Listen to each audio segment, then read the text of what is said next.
먼저 신적으로 신앙 고백 드리겠습니다. 나는 전능하신 아버지의 하나님 천지의 창조주를 믿습니다. 나는 그의 유일하신 아들 우리 주 예수 그리스도를 믿습니다. 그는 성령으로 잉태되어 동정녀 마리아에게서 나시고 본디오 빌라도에게 고난을 받아 십자가에 못 박혀 죽으시고 장사된 지 사흘 만에 죽은 자 가운데서 다시 살아나셨으며 하늘에 오르시어 전능하신 아버지의 하나님 우편에 앉아 계시다가 거기로부터 살아있는 자와 죽은 자를 심판하러 오십니다. 나는 성령을 믿으며 거룩한 공교회와 성도의 교제와 죄를 용서받는 것과 몸의 부활과 영생을 믿습니다. 아멘. 찬송가 292장 찬송 드리겠습니다. 주 없이 살 수 없네 죄인의 구주여 부귀한 몸에 빌어 날 구속하소서. 구주의 사랑으로 흘리신 보혈이 내 소망과 예비로 내 영광 됩니다. 주 없이 살 수 없네 나 혼자 못서리. 힘없고 부족하며 지혜도 없도다. 내 주는 나의 생명 또 나의 힘이라. 주님을 의지하여 지혜를 얻으리. 주 없이 살 수 없네 내 주는 아신다. 내 영의 깊은 간구 마음의 소원을 주밖에 나의 마음 네 알아주리요.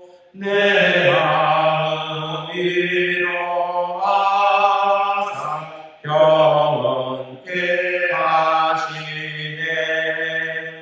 주 없이 살 수 없네 세월이 흐르고 이 깊은 포도 속에 내 생명 끝나도 사랑은 나길래 날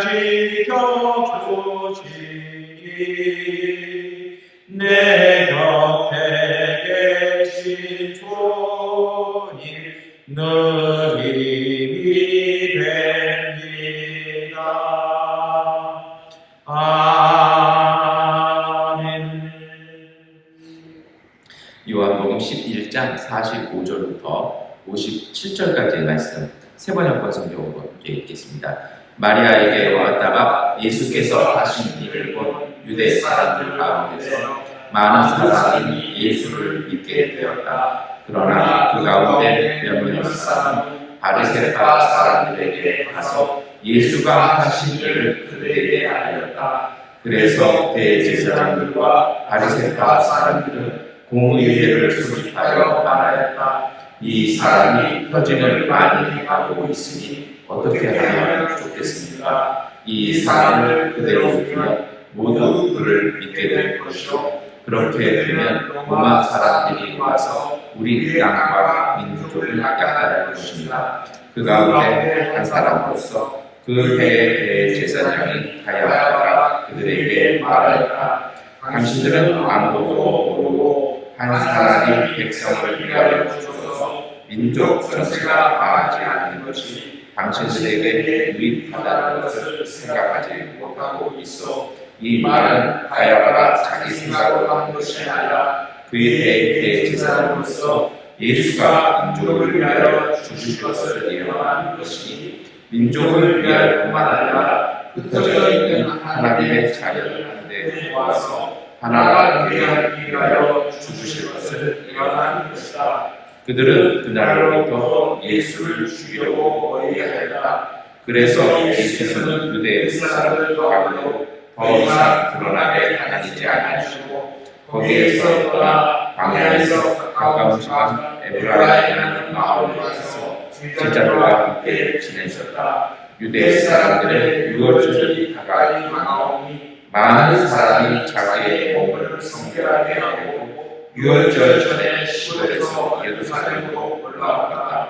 그들은 예수를 찾다가 성전들에 서서 서로 말하였다.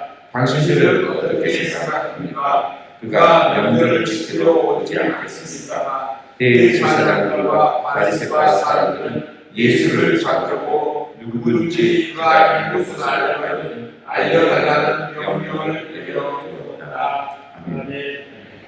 여러분, 오늘 우리가 함께 읽었던 이 복음의 말씀은 사건 시간적으로 언제 일어난 거냐면, 예수님께서 마르다 마리아의 그 오빠가 되는 나사로를 살려내셨습니다. 이 큰 문제가 되는 거죠. 한 사람이 살아난 건 기쁜 일입니다. 그런데 모든 일에는 영향이 있기 마련입니다. 죽었던 사람이 살려냈다는 것은 드디어 하나님의 아들이 왔다는 것입니다. 어제도 좀 말씀을 드렸습니다만, 유대 사람들에게 있어서 꿈꿨던 것은 당신 자신들의 나라가 회복되는 것이었습니다. 그리고 그들이 믿었던 메시아 사상은 하나님께서 보내신 사람, 하나님의 아들이 와서 그런 놀라운 초자연적인 역사로 일으킬 것이라는 것입니다. 그리고 이러한 믿음이 더 팽배했던 이유 중에 하나는, 어제도 말씀을 드렸습니다만, 이미 200년 전에 정말 수몇 배의 그 병력 차이에 불구하고 하나님의 놀라운 역사, 초자연적 현상에 의해서 유대가 신앙적으로는 독립했던 그 기억이 있었기 때문입니다. 그래서 그들은 다시 그 역사를 기다리고 있었습니다. 그래서 그러한 징조나 그러한 소문이 들리기 시작하면 그들은 언제나 광야로 나가서 군대를 조직하고 반란을 일으켰던 것이 그 당시 로마와의 관계였습니다. 그런데 이제 그 누구도 하지 못한 일이 일어난 것입니다. 엘리사 이후에 한 번도 일어나지 않았던 일, 죽은 사람이 되살아나는 역사가 일어난 것입니다. 이 사실을 들은 이제 종교 지도자들은 마음 답답한 것입니다. 그들에게 있어서 여러 가지 이유가 있었을 것입니다. 근데 여러분, 이 사람들의 가장 큰 문제는 두 가지입니다. 첫 번째로는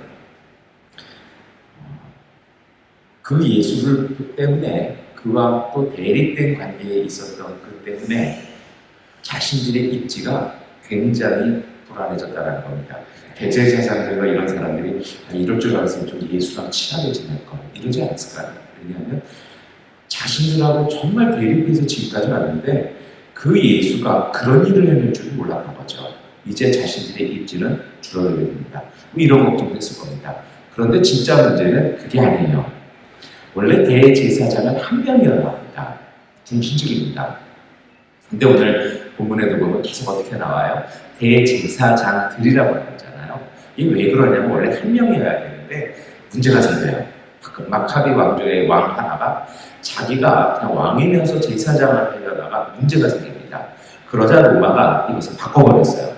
더 이상 대제사장 가문에서 대제사장이 이렇게 승계해서 내려오는 것이 아니라 이제는 로마가 임명을 합니다. 그래서 이것을 임명하기 위해서 어떻게 합니까? 많은 돈을 내불러 줘야 합니다. 이게 이름역과 지속이 됐습니다. 그래서 예수님 시대 때는 어떻게 됐냐면 그 경쟁 구도가, 그 춘추전국 같은 그 구도가 줄여져서 새 집안이 돌아가면서 하는 걸로 됩니다. 그래서 이 새 집안은 또 재밌게도요, 결혼 동맹을 맺어서 서로가 서로에게 이렇게 자식들을 결혼시키는 거에서 어떻게 보면 한 가문이 그 모든 것을 다 장악하는 정치 집단이 되어버렸습니다.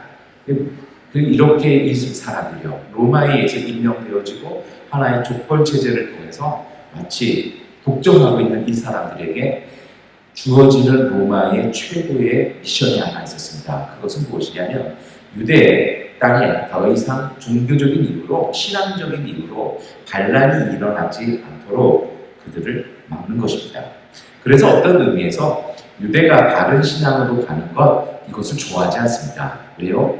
다른 신앙으로 가면 당연히 로마와 문제가 생기기 때문에 유대교의 신앙 체제 자체가 일반 평민들을 굉장히 죄인으로 만들면서 성전에 가까이 올 수 없는 사람들 그리고 하나님의 은총과는 거리가 먼 사람들로 해서 하나님과 멀어지게 하는 것이 사실은 로마의 종교 정책이었습니다. 마치 우리 선조들이 일제 식민지 시대 때요.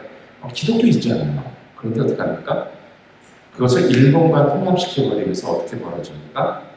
신사참배시키고 여러 가지 시키면서 이거를 희석시켜버리잖아요. 히틀러가 정권을 장악하면서 교회를 국가교회를 만들면서 그냥 국가 종교 선정부의 일환으로 만드는 것처럼 이거를 흠탕맹탕 만들어내는 것입니다. 오늘 이 대제사장들이 모여서 회의를 하기 시작합니다. 이 사람이 이런 일 벌였으니 이제 자신들이 지금까지 해왔던 정책, 자신들의 권위로는 이것 더 이상 못 막는다는 겁니다. 공교롭게 조금 있으면 6월절이 다가오고 조금 있으면 시골, 여기서 갈릴리입니다. 갈릴리에서 사람들이 몰려들기 시작하고 이때가 되면 이스라엘이 이집트에서 하나님의 놀라운 은총으로 인해서 홍해를 건너 나왔던 것을 기념하는 그 믿음으로 이 사람들이 다시 예수를 중심으로 동행하기 시작할 텐데 어떻게 할 것이냐라는 겁니다. 그때 이제 드디어 한 사람이 나오죠. 그 사람의 이름이 가야바입니다. 그 당시 제사장의 장인 되는 사람입니다. 그런데 이 사람이 와서 예언을 하기 시작합니다. 예언이라는 말이 또 재밌어요. 49절부터 그것이 50절 말씀입니다. 함께 읽겠습니다. 그 가운데 한 사람으로서 그 해의 대제사장인 가야바가 그들에게 말하였다. 당신들은 아무것도 모르고 한 사람이 백성을 위하여 죽어서 민족 전체가 망하지 않는 것이 당신들에게 유익하다는 것을 생각하지 못하고 있어. 아멘. 여러분, 이 사람이 지금 이 얘기하는 것은요, 사실 그 앞에 48절이 그런 얘기예요. 로마 사람들이 우리 땅과 우리들을 약탈할 것인데 어떡할 거냐? 막 이러니까 이제 딱 49절 5절에 이 대원로였던 이 가야바가요. 뭐라고 얘기합니까? 뭘 그걸 갖고 얘기하냐고 그러거든요. 답답하다는 겁니다. 뭐 이거 갖고 뭐 그렇게 끙끙끙거리냐라는 거죠. 그것이 바로 당신들은 아무것도 모르고 하는 얘기죠. 그리고 하는 얘기가 무엇입니까? 50절에 하는 얘기죠. 한 사람이 전체를 위하여 죽는 것이 낫다. 대를 위해 소를 희생하는 것이 낫다라는 어디서 많이 들어본 이야기를 이 사람은 하고 있는 것입니다. 무슨 얘기입니까? 예수 죽일 만한 이유는 없지만 전체의 사회 안전 보장을 위해서 그를 죽이는 것이 더 낫다라는 것입니다. 이것이 그가 제시한 제사장으로서의 해결책이었으니 얼마나 웃긴 일입니까? 그리고 이것이 사실은 모든 잘못된 권력과 잘못된 종교의 그 선택인 것 같습니다. 그런데 여러분, 오늘 여기에 또 재밌는 이야기가 있죠. 그것이 무엇이냐면 51절, 52절 보면 이것은 그가 자기 생각으로 한 것이 아니라 백성과 또 세상을 위해서 예언한 것이다 이렇게 되어 있어요. 이게 사실은 번역에 사실은 좀 아쉬움이 있는 건데요. 이 뜻은 뭐냐면 여기서 사용된 예언이라는 뜻은 하나님께서 그 가야바의 그 악한 생각을 사용하셨다는 것입니다. 그가 악하게 나오자 하나님께서 그의 악함을요 선함으로 오히려 바꾸셔서 그의 악한 기도에 통해서 예수님의 십자가가 그 부활의 사건이 전 세계로 전해지는 계기로 그 일을 바꾸셨다는 이야기를 하고 있는 것입니다. 그런데 중요한 것은 요한복음 11장 53절입니다. 함께 읽겠습니다. 그들은 그날로부터 예수를 죽이려고 모이라 하였다. 이제 그들은 공식적으로 죽이려고 합니다.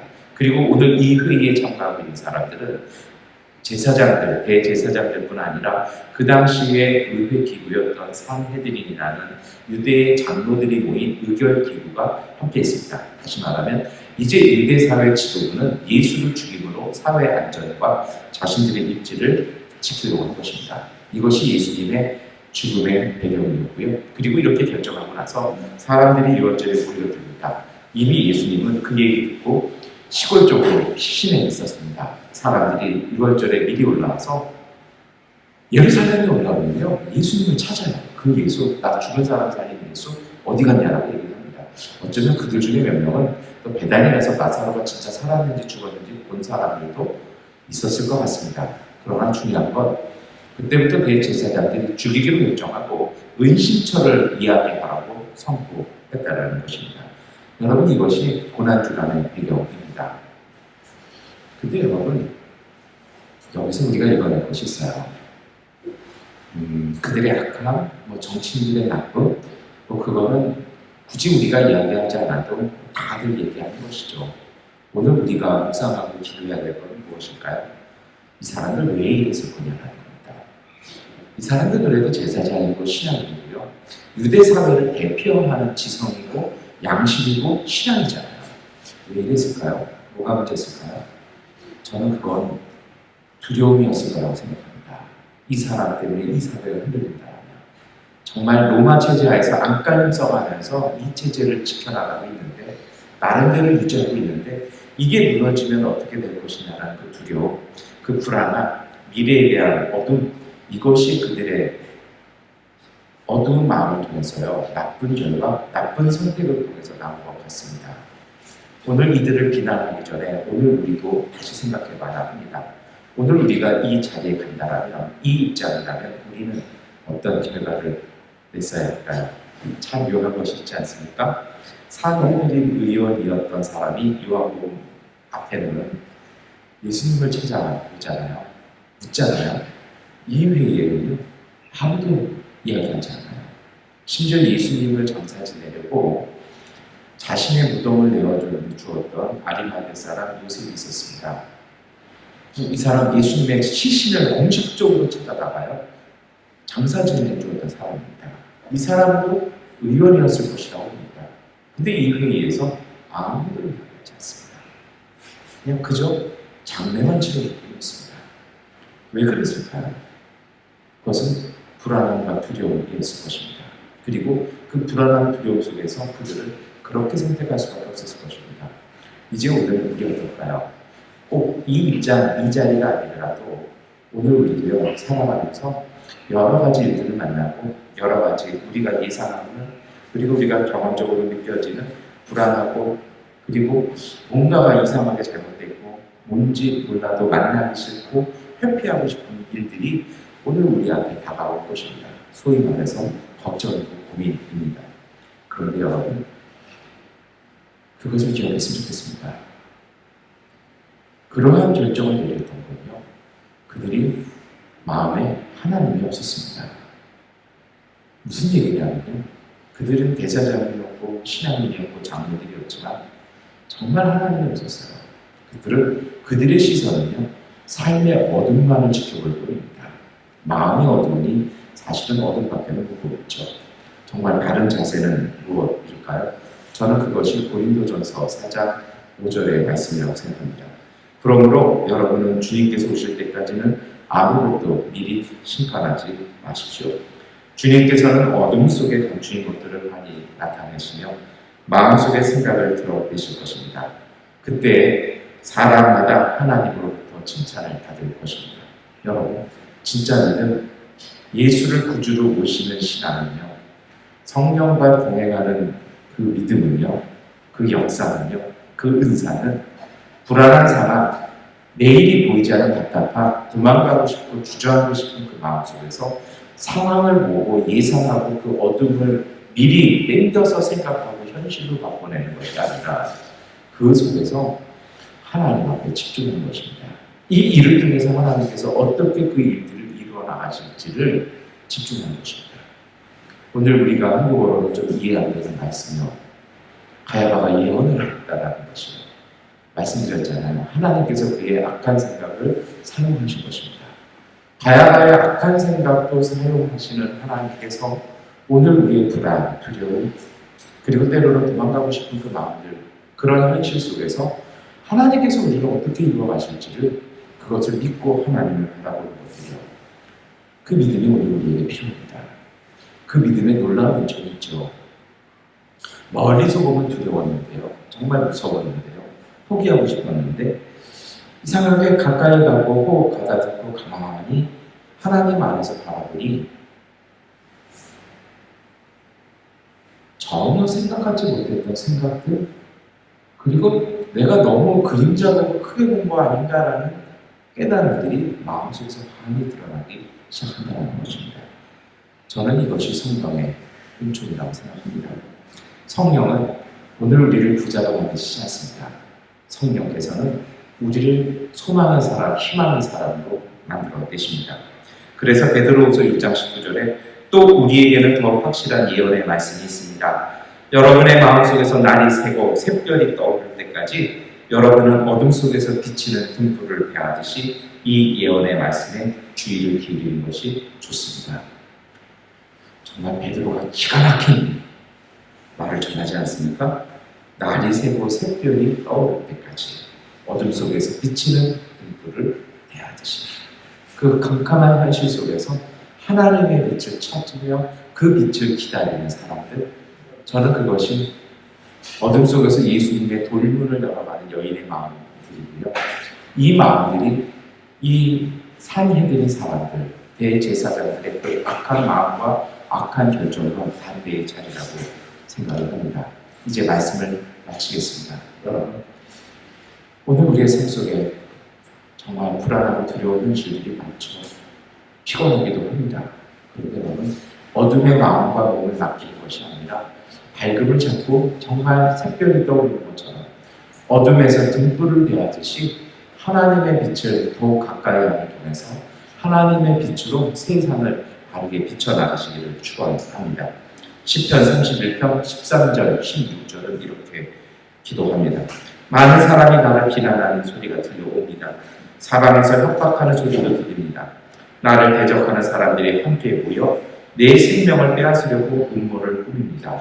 누가 뭐라고 해도 나는 주님만 의지하며 주님이 나의 하나님이라고 말할 것입니다. 내 앞날은 주님의 손에 달렸으니 내 원수에게서 내 원수와 나를 박해하는 자들의 손에서 나를 건져 주십시오. 주님의 환한 얼굴로 주님의 종을 비추어 주십시오. 주님의 한결같은 사랑으로 나를 구원하여 주십시오. 그들이 악한 결정을 내리고 회의하고 예수를 찾기 위해 안달난 시간, 잠시 뒤로 물러섰던 예수님은 이 마음, 이 기도를 통해서, 그리고 이 기도를 삶의 발걸음으로 바꾸셔서 예루살렘에 입성하셨습니다. 여러분, 이 마음, 이 기도를 통해 오늘 우리도 하나님이 예비하신 등불 바라보며 어둠의 현실을 뚫고 새벽을 맞이하는 그 놀라운 은총의 시간들을 체험하는 이 새벽 예배 기도 시간 되시기를 축원합니다. 기도하겠습니다. 전능하신 아버지 하나님, 우리에게 은총을 더하여 주셔서 우리의 마음이 환하고 밝아지게 하여 주옵소서. 우리 주변이 어디다 할지라도 우리가 빛되게 하시는 주님의 생명이 오늘 우리 안에 역사하여 주셔서 마음과 생각과 영혼을 맑고 밝게 하여 주신 통에 하나님, 우리가 등불되며 우리가 길되어 우리 앞에서 길 열어주신 예수 그리스도와 동행하게 하여 주옵소서. 뒤에는 이스라엘, 이집트에 전차합니다. 앞에는 홍해 막지만 그 바다를 향해서 손 내밀며 기도하였던 모세의 그 마음, 억울하게 노예로 끌려가고 죄수로 갇혔지만 불평하지 아니하고 그 속에서도 빛된 길 걸어왔던 요셉의 신앙처럼 오늘 우리가 그 믿음으로 예수님께서 들어가신 그 길, 그 믿음을 걸어가므로 어둠을 밝혀내는 그리스도의 소금과 빛된 믿음의 가정들, 손길들 되게 하여 주옵소서. 아버지 하나님, 특별히 매일마다 이 전을 나와 기도하며 주님의 전을 지키는 믿음의 가정들, 그 자녀들, 그 일터와 모든 곳들 주께서 인도하시고 보호하여 주셔서 오늘 마음 다하여 일하고 만나고 대화하며 땀 흘리는 모든 자리마다 하나님의 생명이 가득하게 하시고 하나님께서 주시는 가정의 복됨을 기쁨으로 함께 누리며 하나님과 이웃과 더불어 복되고 깊은 삶 살아가는 믿음의 가정들 되게 하여 주옵소서. 예수 그리스도의 이름으로 기도드립니다. 아멘. 하나님께 기도하는 시간 갖겠습니다.